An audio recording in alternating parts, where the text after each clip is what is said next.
Hey, I got a new thing going that I've been trying with my backgammon, and I like to call it What's Going On, where I basically ask myself what's going on whenever I have a decision, and it kind of grounds me into making sure I have the right game plan.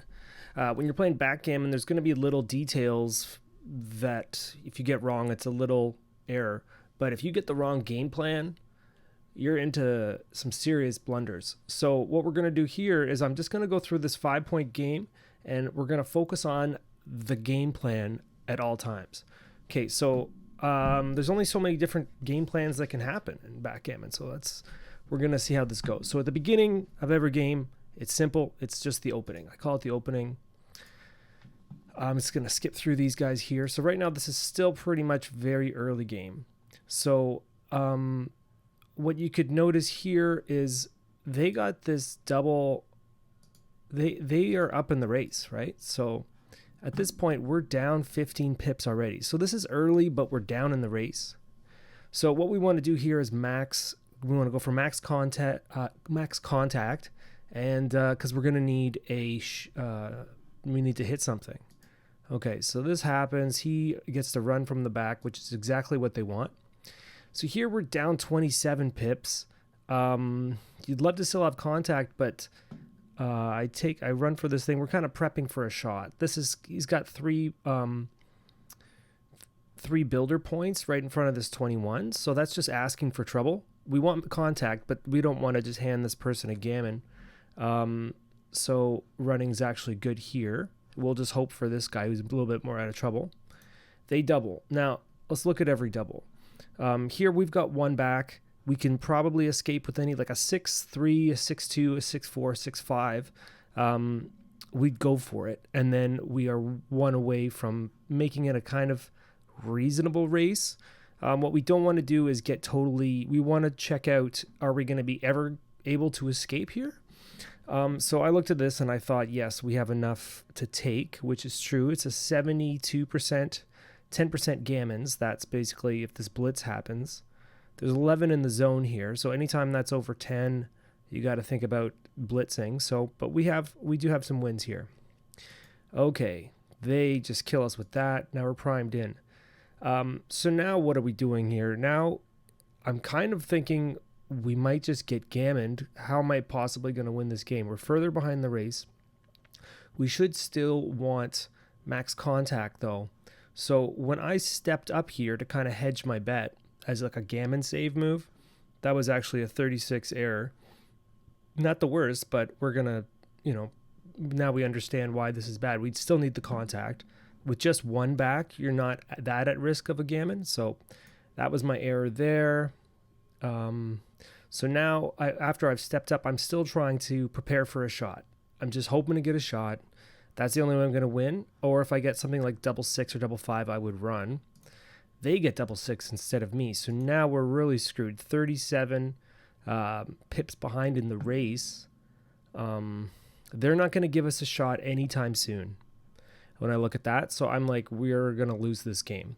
So if we look at what is the winning chances here, 9%. So basically, I just don't want to get gammoned, but I'll hang around a little bit. So this is just not that interesting. Now we're still like, well, since we're doing productive moves here, we're kind of not that worried about getting gammon now because I can just run. He's got this. This is going to take him quite a few rolls, so I'll have enough time to get around. So at this point, I'm thinking we can stick around for another couple rolls. Like we could get a shot conceivably if the right sequence of plays happens. 1-1, 5-3. Okay, so now when you only have two checkers in front of you, like what's going to give us a shot? Like a 5-1 or a 6-1 only. So sometimes you just want to run there, but he has only 4 off, so we can stick around. But that's something you got to that's a judgment call on are you going to get gammoned or not, because we're not going to win this game. Okay, so this game gets resigned. Always resign your games if they're out of control. We all got things to do. Okay, next game, we are now down 2-0, race to 5. This is back to the opening, right? So what do? We know the the basic opening moves. Okay, so we get double fives on our next thing. So now we're going into blitz mode.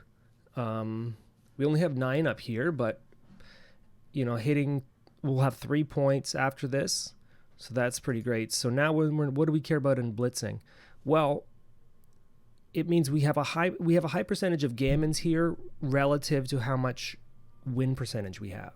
So there's still a good chance we're going to lose this game. Maybe we only win 60%, but of those, our gammons are going to be high. Let me just see what that actually is. 56% for us and 30% gammons. So that's what I'm talking about. So whenever that's the case, if there's volatility, so by that I mean, can I change the situation from a take to a pass for the other guy in the next roll or two? That's when it's more likely to be a double. So here, if we hit this red checker and he has 2 on the bar, then he's really screwed and it'll be a drop. So I doubled here, and with 43% win chances, red has got to take. It's got to take, because if this goes wrong, we're probably going to lose the game, but we got to try it. So what we're trying to do now is we really got to see this blitz through. We don't want to like half-ass this, So instead of, we're not worried about this. Our plan is to go for the blitz right now and try to win this game right now. So we definitely want to put 2 on the bar if we can, because if they hit us back, that's fine. We got more points, so we're going to win a hitting competition. Other thing is we're running out of ammo. We need ammo here, right? So those are the 2 things you should be thinking about. With blitzing, we want to deny them points. We want to build our ammunition. But then at some point, if things are looking bad, then we got to think about our escape route so we have another way to win the game. But we'll see how this goes. Okay, so they came in 5-4. That's fair. So here we go, 2. So we're going to keep up. Well, there's nothing really else we could do. I guess we could jump out from the 22 or the 24, but that just gives them free shots. If you're going to give up this many free shots, it's worth the risk to it's not even more risk. You're giving a shot either way. You might as well go for the higher benefit.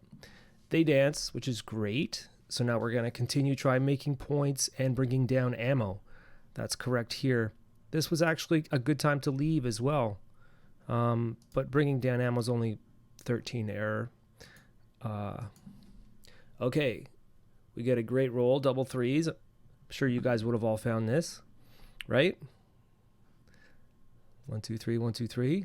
5-point board is almost always the best play. Now it's just the best play is actually moving out. We just don't want to get stuck. We would love to cover this 2. We definitely want to hit loose if they come in on that 2. But yeah, they're just going to be dancing. We're just going to be bringing things in range. Remember the biggest chances of hitting something is 6 away. So you kind of like this here. So now I'm going to cover them with a 6, a 5, or a 4. This is moving up 1. Okay, so let's just skip this. Okay, so we get them closed out, and the rest is, well, actually, I've got other things to look at. So this is a bear the bear off. We're in here. We should still ask, what are we doing? What's going on? So what's going on here is we're destroying this guy. They have the cube. They have they've got a very weak board. But look how many checkers they have back. They've got 2 on the roof and here.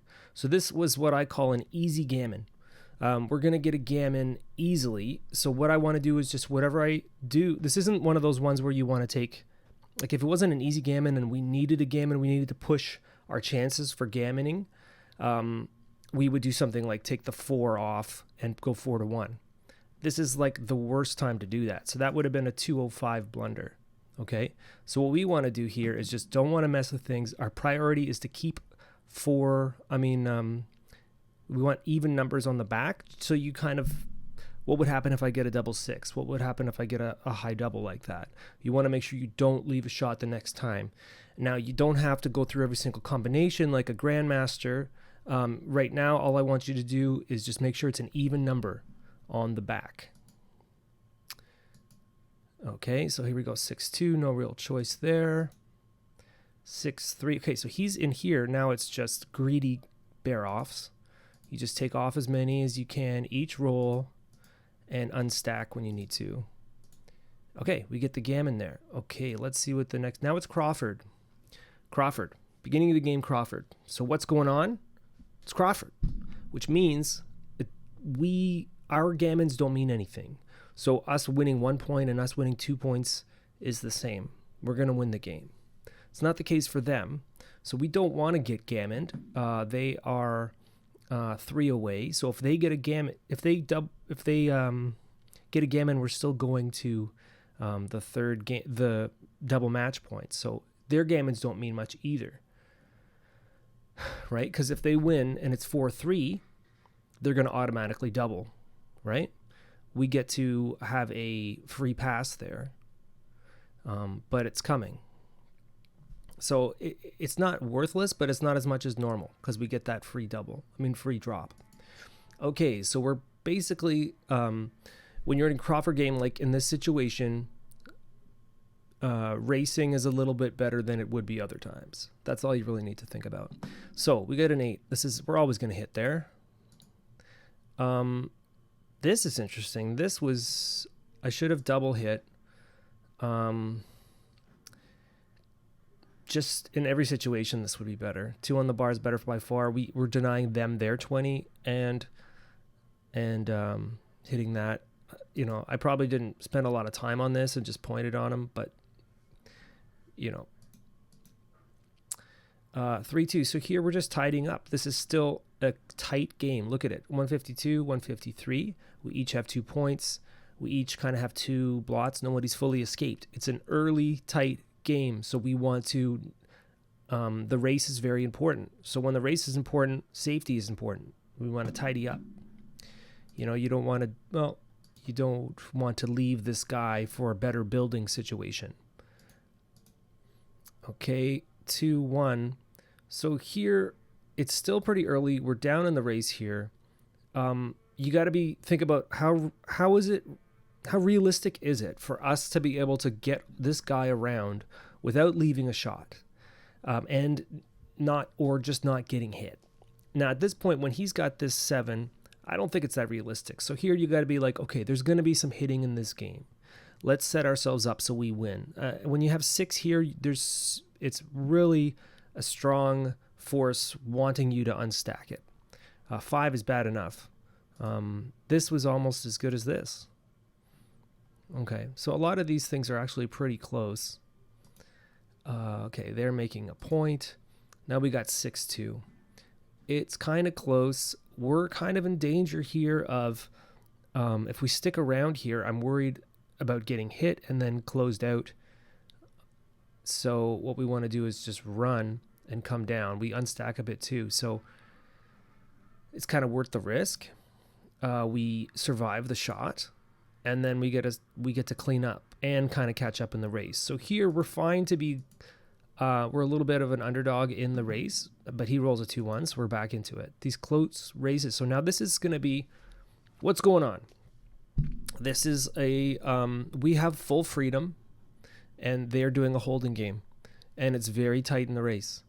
Okay, so what's going to happen is we don't want to leave a shot.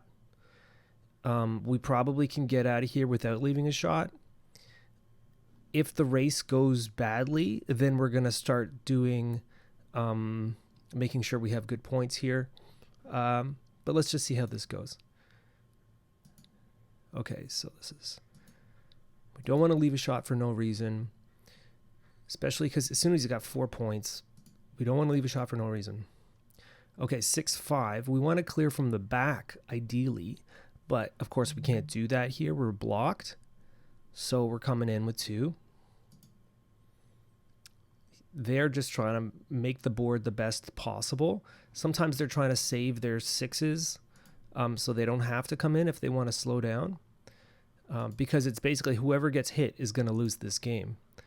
And then eventually you get doubles. So doubles is the savior. This is why you want to have your points prepared to be cleared. If I had 3 here, then that would be much worse because I could only come down to the 11. So you want to try to prepare your back points to be able to take advantage of a double, especially when you have time to move other things. Okay, so now this is just us clearing. We should be is Crawford, so I don't need to think about the cube. Okay, so we're doing greedy bear offs here. Everything. So in greedy bear offs, you're filling your gaps. This is probably close to this one. We're just filling our gaps. These aren't going to be huge mistakes if you make a mistake. I mean, it's going to be pretty obvious, I think. 2-2, so we're going to take off as many as possible. And here we've lost, so I like to do some meaningless move. Okay, so we lost. That's fine. He got a bunch of doubles. Here we go, 4-3. So it's the start of the game. 4-3, you know this is going to be an automatic double for them. So we get a 4-1. Nobody's favorite opening roll. And then this, I know I have a free drop. I just made a mistake. I thought this was better than... still I went first with this 4-1. But if you see here, it's very close, but it's better for me to pass and try again next time. Anyway, I took it. Not the end of the road. Double threes are great for them. So let's check this out. Double match point. Gammons don't matter for anybody. So a lot of the plays you do in normal play where you're worried about leaving a million blots, all that stuff goes out the window. It's whatever is more wins is your ticket, is your idea. So 6-4, this is pretty clear anyway. We like to make this point. They're hitting us. We're coming in. So this is a good example of something you might not want to do. Actually, since they have this anchor, nobody's got any points. We want to force them off this anchor. We don't want to go deep to the 2 point. We want to stay pure, especially because they've got a prime cooking. 3-2, we love to make the 5 point. Okay, so now we got a 3-1. We got 5 on here. Just spreading this out gives us better chances of making more points. We could split this guy off, but this is a pretty good point. I mean, it's fine. It's 9 away from this, so people do roll 9s, and if he rolls a 9 and hits us, that lets him escape the other one pretty easily as well. Okay, so they're just spreading out. We get double 5s. So we're still going to be behind in the race here because we're going to get 20 pips from this, but we're up 25. So this one I misplayed a little bit, just 20. Coming up to the 18, I knew that was going to be a priority because it's getting pretty primey, and we don't want to get stuck there, that's for sure. So coming out there, we could have run all the way to the 13. That's just a little bit less diverse because since we're still down in the race, we do want to make sure we get these points. This was better for this guy. It was just more, I guess it gives you better chances to fill these points later. I left this 9 shot. You know, if they hit me with a 9, that's probably it. But this one is a little bit more diverse than this one. More robust, which means the next rolls are going to be better. Okay, they roll a double 6. Damn. Okay, they roll a double 6. But it's not party's over because we have a chance for a shot. And guess what? We come through huge hitting this shot. So now what's going on? What is going on? What's going on is they came in. Now it's going to be our turn. We are behind in the race. And it's double match points. So we call this like a containment game if they just have one guy left. Because it's game over if this guy gets out. Almost, because the race is safe.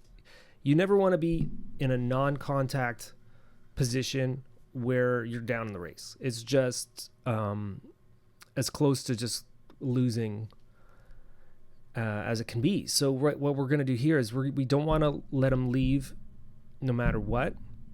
This is where some really crazy plays can happen. So this is good. So he's a 1-5. But after this play, notice he's got 6s to escape. So I'm pretty vulnerable. So I'd really love to cover this. But let's check the race after this. After the race, still behind. But this is exactly what I wanted, 6-1. And think about, you might be thinking about hitting that. But like, if I was red, I'd be happy to be hit here because that gives me a direct shot at just winning the game. Because if I hit loose here and then he hits me with the 1, red is a massive favorite. Okay, so you don't want to just play that reckless. Even though you get more gammons with that, but you're going to get a lot of gammons here. Just be patient. You're going to roll this train forward. I don't even see it. Okay. All right. And now here I blunder. Exactly what I just said. Why do I want to give him a direct shot? A way to win this game. I saw this and I don't know what I was thinking. I was worried about the 6 containment, but this race is so close that it's not worth the additional risk to give him the free escape. And he only escapes with a 6. And I've got some outfield coverage for it. So the plan instead was to increase my chances of pointing on him next turn, right? This is the 7 pips away from the 2. It's not really doing much. So this is an awesome thing. I mean, I guess you could always go 15-9 too, but you do want more shots at him. If he does roll a 6, like a 6-6 would hit me, but all the other 6s, we would have a double shot to hit him back. So that's huge in this game. So now we get hit because of my blunder, and then we're just cruising on the roof for a while. Okay, so cruising on the roof. I'm hoping to just like they never roll a 6. That would be amazing. Okay, cruising on the roof. Okay, he had to leave a shot here, or did he? So this is looking better for us. Come on, can't we hit a 3? Can't we hit a 5 this time? Okay, here we go. Still no 6. Okay, double 4s. All right, so this is the containment game, right? Now we've come alive. So this was my play. I decided to put 2 on the bar. It's not the best play, but it's very, very, very close. We win 91% of games with this. This is slightly better. So we just have 1 back there. This is like the priming play. Just make it so they can't escape. I guess a 2-6 would only escape 1 checker. So then we would have a lot of shots at hitting the 2 the next time if that happened. So whereas my play probably, double 6s or other things can be a problem, but this is so close. We shouldn't spend time on it. Okay, so 5-2. Now this is containment game still, because look at the race. He's got a huge race. I have no fear of his board. So I'm just going to spread out, make sure if he does come out, I can hit him with as many chances as possible. Okay, 2-1. This is an error. I thought about making this blocking point, but it's better to stay spread out completely. This is good because if he jumps to the 6, this is 6 away from the 6. And basically really, really, really want that 6. So this gives us 1, 2, 3, 4 builders pointed at the 6, where my play only gives us 1, 2 builders at the 6. Yeah. Bad news. Okay, 3-2. Same game plan. This is another error. We want pointers at that 6, right? This one actually wants to slot the 6, okay? This means if they hit us with a 6, we automatically get more contact, because look at this race. We need to hit them. If they escape, we're in big trouble. So this is, nothing else matters. We don't need these points. So they do run. Okay. Then what goes on here? I hit this, and I should be doing this. So what's going on here? It's still like if we hit him, then we can kind of try to win the game by them being on the bar, on the roof, because we have 4 points. It's not nothing. This play gives us more builders. What does my play do? My play removes a builder from the 6, which we want. And this play just spreads this guy out. This is another builder for the 1. We don't need 3 checkers on the 9. That's not helping us at all. So this play is worse because this play has more diversity. You spread out your checkers so you have more chances of that good roll that you want next time. And safety doesn't matter because if we get hit, we're screwed. I mean, if we don't, if we let them escape, we're screwed. So that's an interesting one. Okay, so they come in with the 6-1. Here we go, 6-1. Okay, so this one I got right. I'm like, this is desperate times. You know, this is ugly. I'm destroying my cool 7, leaving 2 blots. But what are the choices? What else could have I done? I could have just, if you're playing safe, maybe someone would go 10-7, 10-3. Then they're going to, if they make a 5 and anchor up here, then they probably can't do that. They probably have to run with 1 or 2 of them. But it's totally worth the risk for me to leave 2 blots in there because they might hit 1, but they're probably not going to hit both. Okay, so they come in, hit 1, and then I've got the double 5, which I came around to here. But again, what's going on is I should be doing max diversity, and this actually helps because I can leave this as a blocking point here. It just takes some good rolls away from them. The other flavor is removing that one and giving this a little bit more chances of covering that 1 next turn. But either way, not the end of the world, just a 30 error. Okay, so they hit and step up because of course they do. I come in and do the wrong thing. This is a 38 error. Correct play was either of these 2. For more outfield control or slotting the 1. I guess this 5 doesn't get us anything. I knew enough not to move the 10. Because again, we're so desperate. We don't care if we get hit. We're not going to get gammoned, or gammons don't mean anything. So these were just better. This is a failure on my part. 6-3 is pretty much that. Oh, that is forced. Okay, so 2-1. Again, of course, we're going to gamble. The situation has not changed. Of course, they hit us right away again with the 5-1. And here, this is a blunder. I should have spread out. Okay, the proper play is this. We're so desperate. Like, who am I kidding? A 4 away? Like, it's so easy to roll any 5, any 6, and clear that checker. Or any 2 numbers that add up to more than 4. A single point 4 away is not going to block this unless they roll double 4s. So that was dumb. I should have just let them hit me if it's even better. This was the better play. Spread out. Why is this 4? So I don't know why we would creep up here instead of doing that. I'm not sure why this would be better than this. Okay. Not that huge deal though. Okay, they're hitting us and coming out. So now this is the end, right? We want to spread out as much as possible. Our chances are very slim here. Actually, we have 26% chances of winning. That's way more than I thought. 26%. All right. Pick and pass is a great play for them. That brings him up to 82%. And then again, I'm coming in with the 5-2. Now he should surely be able to. Oh, the 2-1. Okay. Next time I'm going to hit him, right? With a 1 or a 2. No, double 5 at the wrong time. Pretty much 0% chance now. Yeah, 0%. Okay, so that's it. And what's going on now is we lost. But I hopefully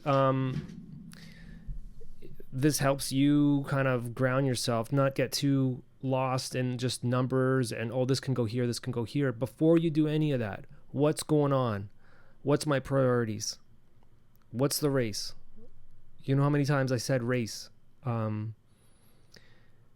So, all right. Good time, everybody. And hope you get some good luck.